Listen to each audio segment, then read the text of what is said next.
Stop scrolling, just for a moment. Look up, not at your screen, not at your room, but imagine the night sky. Thousands of tiny stars, silent, distant, peaceful.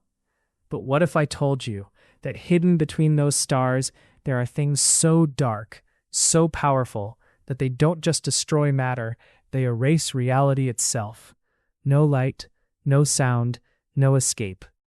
And once you cross their boundary, you are gone forever.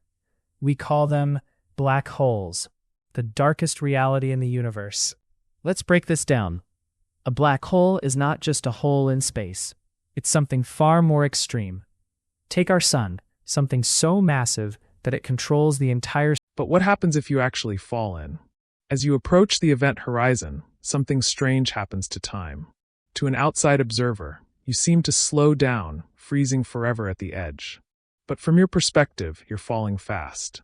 And as you get closer, gravity begins to pull on your feet much harder than your head. This is a real scientific term called spaghettification. Your body is stretched into a long, thin strand of atoms, until you are part of the black hole itself. At the very center lies the singularity, a place where the laws of physics, as we know them, simply stop making sense. Is it a gateway to another universe? Or just a dead end for reality? The truth is, we don't know.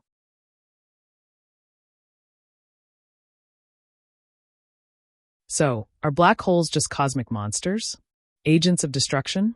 The truth is more complex. Black holes aren't just dead ends. They are new beginnings. When a massive star dies, it explodes in a supernova, scattering heavy elements, like gold and carbon, across the galaxy. These are the very elements needed to build planets and life. The gravity that shapes the cosmos also births the ultimate mystery. Black holes test the limits of our reality, challenging us to keep asking questions. They are monuments to the physics we understand, and doorways to the knowledge we have yet to discover. Next time you look up, don't just see the stars. Remember the dark hearts that give the universe its structure and its wonder.